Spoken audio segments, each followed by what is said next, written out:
Welcome to Health, Wellbeing and Lifestyle Show, where we love to inspire and educate the community to live more healthily, more balanced and feeling more fulfilled in life.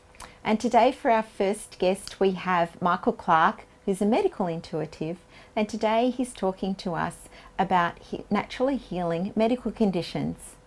So Michael, can you tell us a bit more about that? Before I go into about naturally healing medical conditions, I feel it's very important to understand the 5 critical energies and the 6 stages of disease. So when I talk about the 5 critical energies, these energies are within the body and they're outside the body as well. And these critical energies are nuclear energy, electrical energy, radiant energy, chemical energy, and mechanical energy. Now, we have different diseases and disorders based on where the imbalance is in the energies in our system and around us, in our environment as well. And what happens is, if we get too much of an energy, it starts to accumulate in what I call its home within the body, and then it can move. This is the first stage of disease, right? And then the second stage is where that energy starts to put pressure on that organ or that part of the body, and then it moves into a spread. This is where it starts to spread through the body, and then it starts to isolate into weak areas of the body, within the body. And that's what I call the isolation stage. That's stage 4 in the disease process. Stage 5 is the manifestation stage, and this is where most people start to feel and see symptoms, yeah? And this is when it's really isolated into a tissue within the body and really starting to take over that tissue, and that's why we start to see the symptoms. And then the 6th stage, which is the destruction stage and the disease stage, is when the energy starts to really take over the whole body and starts to, really take control of the whole body. So the reason I want to share those energies and those processes and stages of disease is because it's very important to understand how you can heal medical conditions naturally. Because when you understand the stage of disease that you're at, you are then able to meet the energy where it is at in the stage of disease and move it back through the layers and through the stages of disease to bring the body and the being of the person back into balance and back into alignment. Okay, could you, for our viewers, could you give us some examples of how you've seen changes in people with medical diseases? Definitely. So I know of a lady who had breast cancer, right?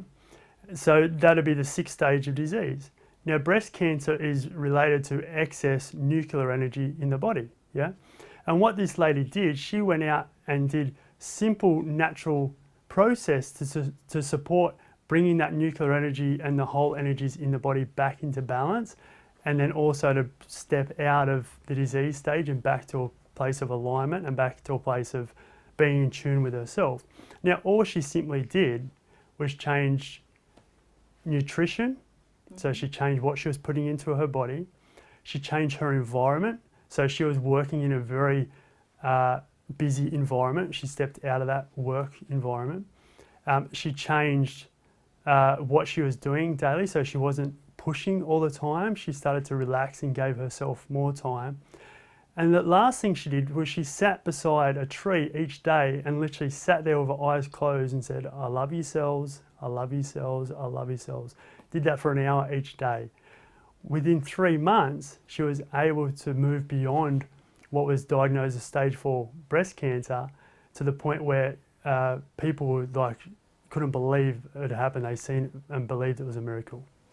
Just for our viewers, you mentioned nuclear stage. Could you explain what the nuclear part of it means for them? So nuclear is a nuclear energy, yeah? So we've got 5 different energies in the body, yeah? A nuclear energy, if we want to make it as simple, is basically space in the body. So nuclear energy is the space that we have in our body, and what happened is she had too much nuclear energy, which created so much space in her body, which was what created the breast cancer. So if you were to give us, if you have some tips for our viewers, what would your top tip be for them for today? So the top tip for me would be first to understand your body, because no one knows your body like you do. So allow yourself to understand your body and just listen in and connect with your body. Yeah, when you listen in and connect to your body, it can create massive shifts for yourself, but you can also understand your body and yourself better to then be able to heal medical conditions naturally because no one understands or knows your body like you know your body. How would you explain that, tuning into your body and reading those signs? For me, the way to do that, I feel, would be just to find a quiet space by yourself, relax, and just simply close your eyes, connect into your body, and just ask your body, what do you need to tell me now? What do you need to share with me now? And just listen into those answers. So is that's a great deal about trusting, isn't it? Trusting that first thing that comes, and I guess there's a bit of people trusting themselves to have the answer. Would you say that's where that comes from? Indeed, yeah, it's all about trust in self. And as part of that is, if you sit with your body and ask it the questions, you're always going to get an answer. And what I suggest is just don't judge that answer, just always have confidence and write that answer down or listen to that answer. Even if it feels really weird and awkward and different, just give it a go, because I guarantee your body knows. Thank you, Michael. And for more information on Michael Clark and naturally healing medical conditions, then please go to our website healthwellbeingandlifestyle.com.au. And now we'll go to break.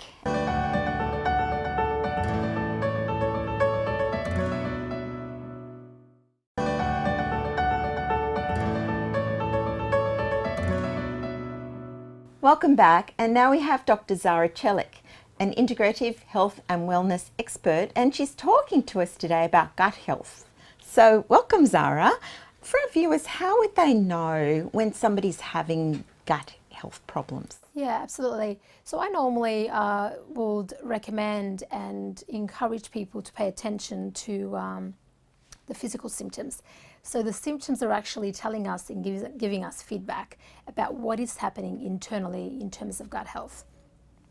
So certain symptoms could be, and not exactly, but it could be such as bloating, having diarrhea, constipation, flatulence, or also, indigestion, heartburn, things like that can indicate that the gut health is not performing really well. Okay, so what's important for our viewers to know in that instance?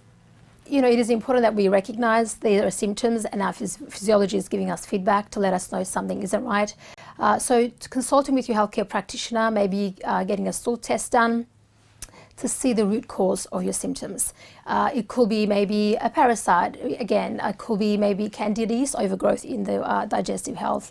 The symptoms are giving feedback to let the individual know something isn't quite right. So I will encourage our viewers to get in touch with their body, connect with the body, and recognize the symptoms. Maybe keep a food diary to see what serves them in terms of nutrition and what doesn't. And to, again, consult their healthcare practitioner and get a stool test done and take it from there. What would you say happens for people when they've got those symptoms? Well, immune system can be compromised or not functioning, at optimum level. The individual may feel phlegm in the morning, congestion in the nasal cavity, maybe puffiness under the eyes. They may find they are frequently getting colds and flus, or they have inflammation in the body, or the energy levels a little bit low, could indicate to the individual that gut health needs some attention as well. Right, and that would include tiredness, I suppose, is that? Well, they could be, but then tiredness could come on from other things as well. So I wouldn't particularly say tiredness, but definitely foggy brain could be one of the things.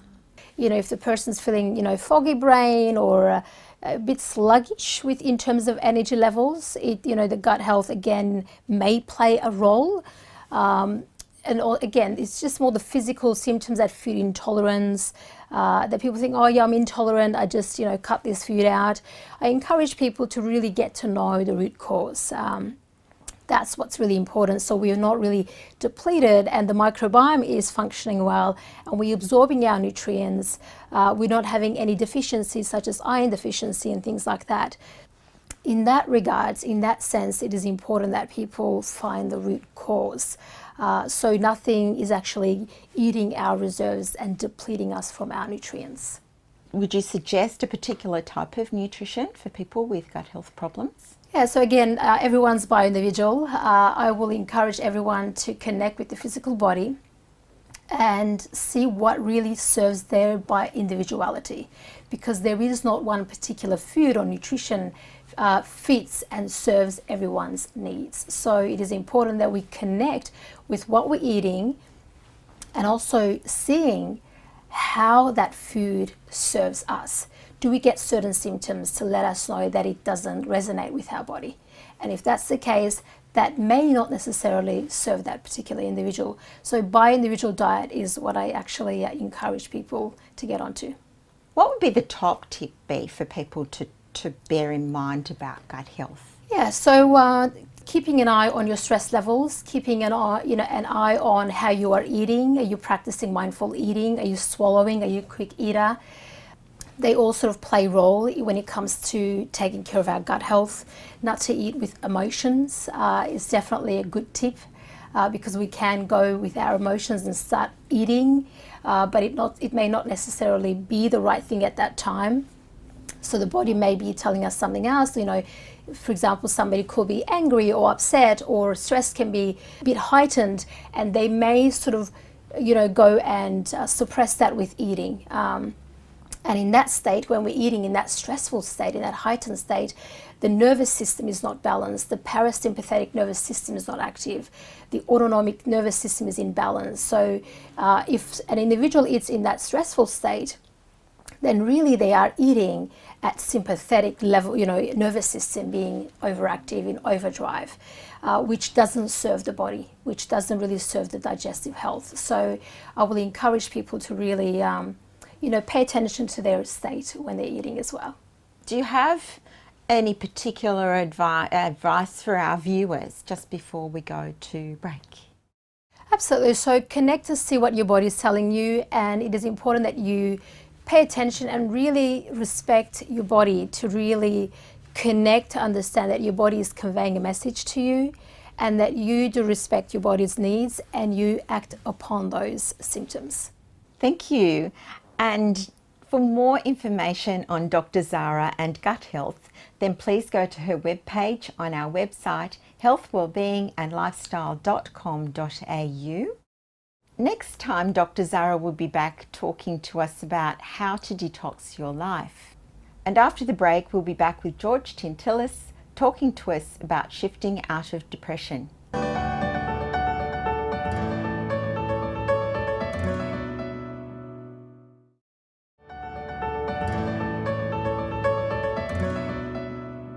Welcome back, and next we have George Tintillis, somatic psychotherapist, and he's back with this week to talk about shifting out of depression. Welcome back, George, again. Thanks for having me again. Yeah, it's good to be back. Yeah. So this week we're going to be talking about depression, which is the opposite of anxiety. So last week I talked about the hyper state, the hyper arousal, and this week is the hypo arousal. It's when you lock yourself right down. There's no energy, you feel trapped, and then people feel like, oh, I'm depressed, and you just disappear into your body. So it's the opposite of being out there, out of your body, anxious, and can't calm down. With depression, it's total opposite. If you're feeling depressed and down, it means there's not enough movement. You've got to get more movement, you've got to get more active, and you've got to get that fight response out. So you need dumbbells are good. Going to the gym is the bench press is great. To just really push out all the suppression that somehow you've created in your life. Some event, something has happened in your life, or a combination of events that have just closed you in, and you see no way out, and you're just locked in. And so people, that's the word depression, where things are depressed and really caved in. Of course, there's always a way out, you just haven't found it. So how do you do it? Get out there, fight more. Boxing's good at the gym. Connect with people is important, because they'll break you out of it as well. Connection's huge with depression, because normally you feel alone and like there's no one to talk to, you don't feel like you can go anywhere. TV's not going to help much, well, it's helping now, I guess, watching this, but normally your TV is not a two-way thing, so you really want connection with people. You find people you can connect with, get out, socialise, move, and know that there is a light at the end of the tunnel, is what most depressed people will say. I can't see the light at the end of the tunnel. They're locked in because the fight response, they just haven't been able to push out all this stuff that's come at you. And again, triggers from the environment that bring up childhood experiences, bring up a trauma, and then you feel trapped and you can't break out. Something happened, we don't have to know what. If it's really bad, it can be a suppression of a lot of pain and grief. If you don't release, especially for men, if we don't cry, the depression builds and builds and builds to the point where it feels like, oh, this is the pain is so great of that grief and that sadness and the hurt that I'd rather kill myself rather than feel it. So just know that's all it is. It's just pain you can't express. Find someone you can ring and talk who will listen to it, or find a therapist, or get it out in the gym. You mentioned the gym a couple of times, and Yeah. does resistance training work as well as that, or something like bashing a pillow, or Yeah, you hear people that's great talking too. about? Is that Yes. sort of Bashing a another pillow is way? great. Yeah, thank you. Yeah, it reminded me. That's very good. Yeah, you can do that. Yeah, you don't have to go to the gym. You can just go to the bedroom, stack up some pillows, and just hit and put sound to it. Really, when you know no one around is going to hear it, really put some sound to that hurt that's there. And as that hurt comes out, and you let yourself cry, if there's the need to cry, that will relieve it. And then normally what will be under that is anger. Anger for the person or the thing that created that suppression and just boxed you in to the point where you just had no option. The other one it's important to do is to breathe in your chest. I talked about last time about breathing in your belly for anxiety because it's too much chest breathing. Depression's the opposite. It's too much belly breathing. You're too in your belly and there's nothing in the chest. It's literally the chest. When I'm looking at people who are depressed, you'll see it. You'll have the shoulders hunched over, the concave chest, and people aren't even breathing in their chest. So just breathing in your chest more makes a big difference. Deep chest, forget your belly. If you're depressed, breathe deeply in your chest and put sound to it, and sure enough, it'll be some pain, and then anger underneath that. And as you express that emotion, the energy flows again, you come alive again. It won't hurt as much, so the suicidal tendencies drop off, and then there's more light at the end of the tunnel again. Very powerful. Another good one to use more of your chest is to sing. Sing in the car, out loud. I'll do it often if I'm feeling a bit flat in my chest. Take some breaths, get in the car, put on music loud, and just sing to your favourite music. And very healing, and just belt it out, because that'll release anger as well. Because when you're angry, you're normally loud. The voice is loud. People who are depressed are normally very softly spoken. Yeah, things are fine today. All is good. It's very softly spoken. You got to get that voice up, and to do that, breathe in your chest, sing in the car, go into the bush or whatever, and yell and scream if you have to. Very healthy, and sure there'll be tears, maybe with that, maybe pain or grief. But they both need to be released, and very important. You can't, and you won't, and naturally, if people say just cheer up, that's not going to help. That doesn't help. Doesn't help a depressed person to tell them to cheer up. That's the worst thing you can say. There's so much pain there, so much grief. You want to be able to express that first, and someone needs to be there with you to let you express it, and someone will be neutral. And if it's too deep, that's when you go see a therapist, because your friends can't handle the depth of it, because it's going to trigger them, and then they feel the weight of their stuff coming up. So it's best to see a therapist then if it's really strong, or if it's suicidal, or just deep grief where there's so much pain, and it turns into fibromyalgia, comes from that. A lot of autoimmune systems, a lot of pain in the body, muscular pain. It turns into disease if you don't deal with it. So, and cancer's a big one. That we're linking that to people being too nice. If you look at the characteristic of someone who gets cancer, too nice. You got to get angry. You got to fight and get out there and just face on whatever that thing was that depressed you. Even if you don't know what it is, something's there. Again, mostly from childhood, probably. You got to hit it, fight it, get sound out. Swear if you have to, if there's no one around. And then the energy flows again, and you're breathing back in your chest. Your shoulders can then drop again, chest can come out again, and then your posture will improve, and away you go. So very important. Singing is brilliant. I take singing lessons frequently, and it's a great personal growth thing to do, just to get that voice out. So if you want joy, if you want to cheer up, you actually have to feel your pain. And if we look at the emotional states, the duality of emotions, there's three basic emotions. The way I've been trained over the years is the ones that we block is fear, anger, and pain. So if you want to feel joy, you have to feel your pain. They're the opposite side of the same coin. Unless you feel your sadness and your pain, you're not going to feel happy. So just know that. If you want peace in your head, peace of mind, to feel safe in the world, you have to express the fear.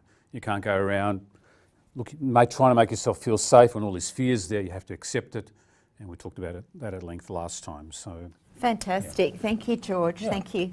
And George will be back with us again, and next time he's talking about spirituality and being present. And for more on George and shifting out of depression, then please go to our website, healthwellbeingandlifestyle.com.au.